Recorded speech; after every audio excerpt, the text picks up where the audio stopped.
7th cell में जो क्या हो रहा है कि यहाँ पे डेटा सेट को हम लोगों ने स्प्लिट करना है। डेटा सेट को क्यों स्प्लिटिंग चाहिए?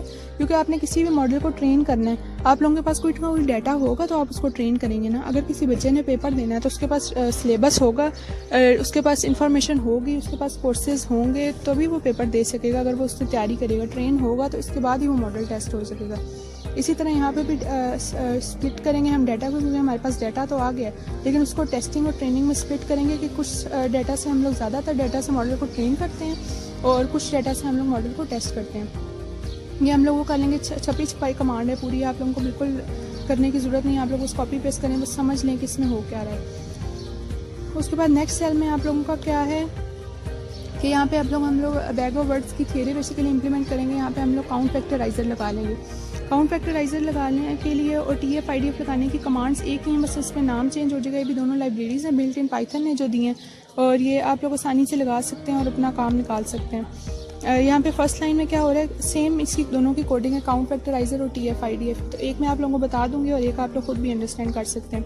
जैसे फर्स्ट लाइन में count vectorizer stop words English stop words English basically उसको अंडरस्टूड है, उसको पता है कि स्टॉप वर्ड्स इंग्लिश में क्या क्या होते हैं और वो उनको खुद ही से निकाल देगा। उसको आपको बताने की ज़रूरत नहीं है कि A ये सारे स्टॉप वर्ड्स हैं या छोटे MN, अगर कोई एक करेक्टर लिखा तो वो स्टॉप वर्ड्स हैं, नहीं, उसको पता होगा, वो खुद से हटा देगा। इसके बाद ये काउंट फैक्टराइजर बेसिकली एक वेरिएबल है और इसके अंदर जो है वो इसको हमने सेव कराया हुआ है, ठीक है। इसकी जो लाइब्रेरी में हम लोगों ने ये इम्प्लीमेंट की है काउंट फैक्टराइजर, इसको हम लोगों ने सेव इसमें करा लिया, इस वेरिएबल में। नेक्स्ट लाइन आ जाती है कि हम लोगों ने एक काउंट फैक्टराइजर तो बना लिया, एक वेरिएबल बना लिया, उसके अंदर हम लोगों ने इसका फंक्शन स्टोर करा दिया कि जो भी ये काम करेगा तुम इसको स्टोर कर लो, तुम याद कर लो। लेकिन अब नेक्स्ट लाइन में हम लोगों ने एक ट्रेनिंग और टेस्टिंग का वेरिएबल अलग से बनाना है। ये वाला वेरिएबल ट्रेनिंग का बन गया और ये वाला वेरिएबल टेस्टिंग का बन गया, जो किससे रिलेटेड है, काउंट से। इसलिए हम लोगों ने नाम ही उसको दे दिया count underscore train and count underscore test. I hope you got it. इसके बाद आप काउंट फैक्टराइजर जो ये वाला वेरिएबल था उसी को हम लोगों ने उठा के इधर लिख दिया। क्यों लिख दिया? क्योंकि सारी की सारी फंक्शनैलिटी इसके अंदर सेव है। अब ये बताएगा कि कौन सा डाटा टेस्ट होगा, कौन सा डाटा ट्रेन होगा। जिस तरह हम लोग रियल टाइम एग्जाम्पल में ले सकते हैं कि स्टूडेंट है, उसके अंदर उसने सारा कोर्स याद कर लिया। काउंट फैक्टराइजर सपोज एक सिलेबस है, उसने सारा कोर्स याद कर लिया। ये अब उसको हम लोग आगे यूज़ करेंगे ट्रेनिंग के लिए भी। उसको मतलब सिलेबस दे दिया गया, सॉरी फर्स्ट लाइन में सिलेबस दे दिया गया। नेक्स्ट लाइन में आप बताएंगे कि ये जो सिलेबस दिया है उसमें से उसको कितना ट्रेनिंग के लिए चाहिए होगा, और इस लाइन में बता रहे हैं कि कितना ही उसको स्टूडेंट को टेस्टिंग के लिए चाहिए होगा, ठीक है। तो ये आप लोग अगर स्टूडेंट और सिलेबस की एग्जांपल ले लें तो आप लोगों को अच्छी तरह समझ आ जाएगी। इस सेकंड लाइन में फिर ये क्या कर रहा है, जो ये ऊपर और नीचे ब्लू लाइंस में लिखी गई हैं लाइंस, ये आप लोगों को परेशान ना होएगा, ये सिर्फ कमेंट्स हैं, समझने के लिए लिखे गए हैं। फिर सेकेंड लाइन में फिट ट्रांसफॉर्म और एक्स ट्रेन, मतलब एक्स ट्रेन का जो डाटा है, एक्स ट्रेन एंड एक्स ट्रेस are basically the data of data set, और इनको हम लोगों ने स्प्लिट किया हुआ है। ये हम लोगों ने इसमें दे दिया फिट ट्रांसफॉर्म के लिए। और नेक्स्ट लाइन में हम लोगों ने सिर्फ ट्रांसफॉर्म लगाना है, क्योंकि फिट मीन्स कि आप लोगों ने उस डाटा को फिट भी करना है और ट्रांसफॉर्म भी करना है। और इस लाइन में टेस्टिंग के दौरान आप लोगों ने सिर्फ ट्रांसफॉर्मेशन करनी है, आप लोगों ने फिटिंग नहीं करनी उसमें डाटा की। लास्ट लाइन में आप लोगों ने गेट फीचर नेम्स का मतलब है कि जितने भी आप लोगों की वोकैबुलरी है वो सारी जो काउंट फैक्टराइजर में सेव हुई हुई है, मतलब ये जो फर्स्ट लाइन में आप लोगों का वेरिएबल था इसमें जो लाइन सेव हुई हुई है वो आप लोगों के फीचर नेम्स के साथ वो गेट कर लेगा, और गेट करके आप लोगों को क्या कर देगा, वो डिस्प्ले कर देगा। और प्रिंट की कमांड बेसिकली डिस्प्ले के लिए होती है। और देखिए पाइथन ने इतनी आसानी कर दी है, सिर्फ आप लोगों ने वो कमांड समझ लें और आप उनको लिख दें तो पीछे बैकएंड पर सारा काम जो है वो हुआ है। इतने आसान नाम है कि गेट फीचर नेम से पता ही चल रहा है कि उसके वो फीचर्स एक्सट्रैक्ट करो। बैग ऑफ वर्ड्स में हम लोग बेसिकली ये करते हैं कि हम लोग उसके फीचर्स एक्सट्रैक्शन करते हैं। इसके बाद TF IDF की भी सेम उसी तरह 4 लाइन्स हैं जिस तरह ऊपर थी, आप लोग समझ लीजिएगा। फिर यहाँ पे आ रहा है काउंट DF। अब TF IDF के ऊपर थी तो आप लोग उससे रिलेट कर लीजिएगा, और ये दोनों भी बिल्कुल सेम है।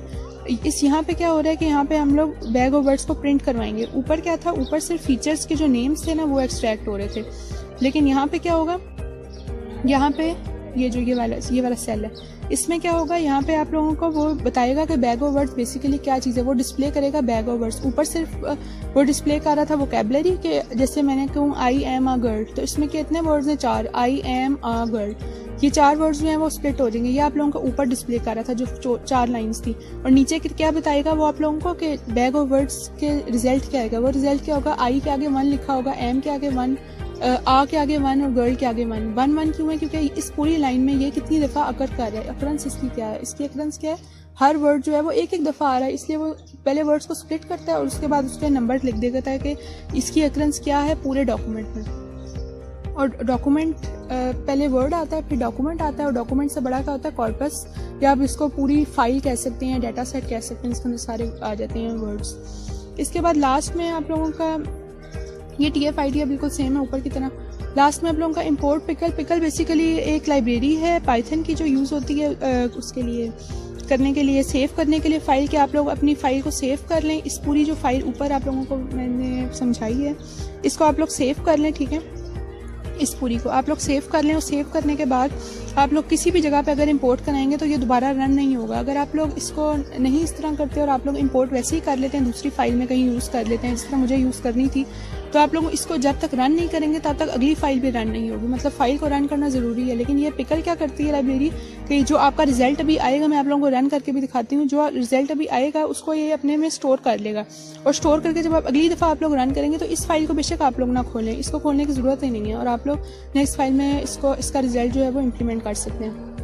यहाँ पे भी उसी तरह लगा हुआ है कि विद ओपन एक कंडीशन दे दी गई कि जब तक ये फाइल ओपन होगी वो इज़ अ वेरिएबल, और WB का मतलब है कि हम लोग राइट कर रहे हैं, W का मतलब राइट है। जब हम लोग इंपोर्ट करेंगे ना किसी दूसरी फाइल में तो हम लोग यहाँ पे R लिखेंगे, RB। अभी WB है मतलब राइट कर रहे हैं। As pickle file is a variable, जो हम लोगों ने यूज़ कर लिया कि इस चीज़ को, इस फाइल को इस तरह जो है वो इम्पोर्ट किया जाए, ठीक है। और उसके बाद पिकल डॉट डंप मीन्स के हमने उस फाइल में इस वेरिएबल को डंप कर लिया, इसका जो रिजल्ट आया पूरी फाइल का ये हम लोगों ने डंप कर लिया। और फिर count vectorizer dot get feature name, यहाँ पे जो है इसका आंसर आ रहा है कि मतलब ये क्या करना चाह रहा है इसमें, ये क्या काउंट फैक्टराइजर के जो फीचर नेम थे वो इसमें डंप हो गए हैं और किस में सेव हो गए हैं, ये स्टोर हो गए as a pickle file variable. तो गाइज होप आप लोगों को समझ आई होगी। अगर आप लोगों को समझ आई तो मेरी चैनल को सब्सक्राइब कीजिए, वीडियो को लाइक कीजिए। अगर आप लोगों को कोई क्यूरी है तो उसको कमेंट सेक्शन में ज़रूर मेंशन कीजिए। Thanks for watching. फी मान।